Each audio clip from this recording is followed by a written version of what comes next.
My next guest is filmmaker Fang Li, who directed a movie about the sinking of the Lisbon Maru. He reflects on the tragic events that followed when hundreds of POWs drowned or were shot by Japanese guards. It's one of the lesser-known tragedies from World War II. In 1942, the Japanese freighter, the Lisbon Maru, was transporting more than 1,800 British POWs from Hong Kong to Japan when it was torpedoed by a U.S. submarine. The ship sank in the East China Sea off the coast of Zhejiang Province. Only 700 POWs survived, many saved by local Chinese fishermen. Marine technologist and filmmaker Fang Li spent 8 years filling in this gap in history, culminating in his documentary, The Sinking of the Lisbon Maru. So this story, in a way, is happenstance. It's a conversation, you hear about this, and so that was really the inspiration, motivation behind this, right?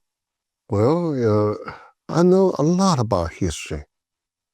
But when the captain, a yard captain, told me about this story, I was so shocked. How could I never heard about this?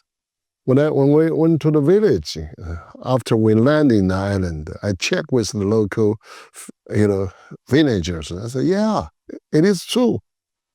I said, Jesus, how could I never heard about this? That's why when I come back to Beijing, I start searching on internet. I found a Tony Bennett's book. So looks like it's a true story. But I also heard from the local people.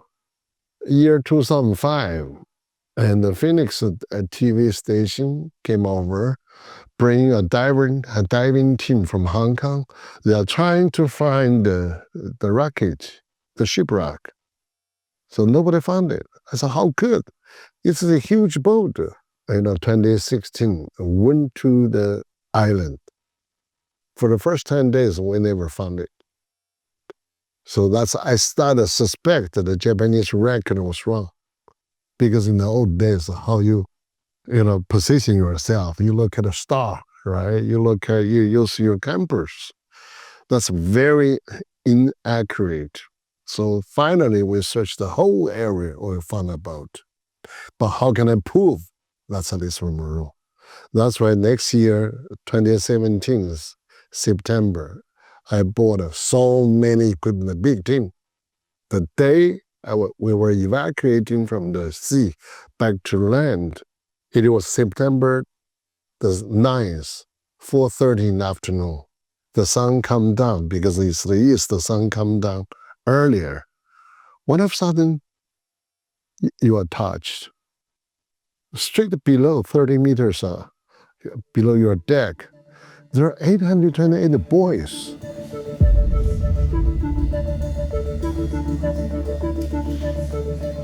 I show you some, this is all the awards. I really appreciate him. Fang Li shows me a photo of one of the battalions transported by the Lisbon Maru. Let me show you something here. You see this photograph? Yeah. I found this photograph at the first stop in Edinburgh from Royal Scots. This is the 2nd Battalion Royal Scots, 1941. Wow. This is the whole battalion. Yeah, the closing credits. I mean, you took the time to list every one of them. Yeah. That has to mean a lot to the families. Exactly. That's they worst. They deserve to be remembered. Before fleeing the ship, the Japanese soldiers were ordered to seal the hatch where the POWs were held and shoot any prisoners attempting to escape. To piece together the story, Fang Li interviewed hundreds of family members of the POWs. What I found really intriguing is it was a world war, and you made it a world story because you went to Japan and you went to the United States, and it was amazing to me that you went to those lengths and folded all of that into the story. Talk to us about the thought process, how you got there. Well, so once you decided to make a big screen, at the beginning, it was just trying to rescue the oral history, right? after you realize how big a scale of such family story, human stories, then you want to really, I would say, from every angle to, really record what happened. Because they're really curiosity. How could the U.S. hit the boat, right? And then also you heard about, the Japanese, the brutal action, brutal action. That's why there's some findings from Tony Bannon help too. From him, we found the martial court record. And what touches me was Captain Kyota's testimony. Not only he's forced to seal the hatch, he was even thinking about suicide himself.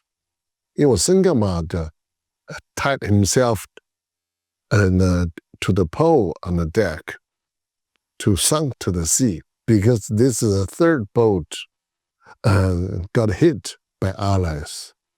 So many people lost life, and he felt guilty. So that testimony triggered what I want to find their children's from his side. So during the war, not so many bad people, Even Captain Kyoto, he was forced to do that. Also, many audience ask me, could you find the Japanese military relatives? No, because their rank is so low. The leader of the 780 Japanese soldiers is only a lieutenant. He was killed during the war. There's no other war criminals being sentenced or be even questioned.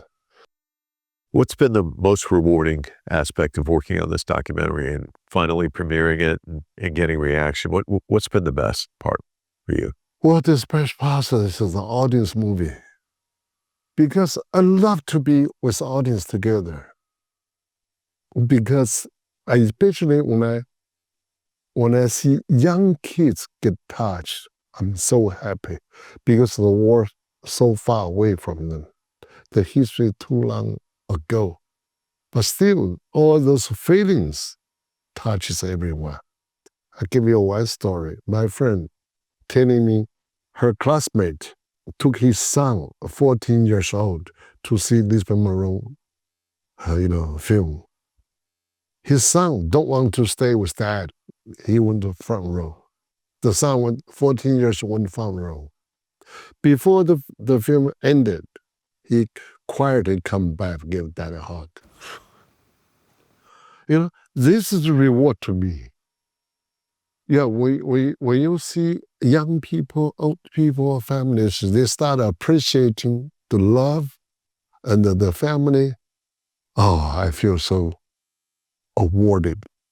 That's what I want to share with everyone. So the biggest award to me, what I feel is finally I found this is the most important thing I have ever done in my life. I've ever done, because I did something for 2,071 families. That's most important. Well, this was a delight. Thank you so much. Thank you. Well,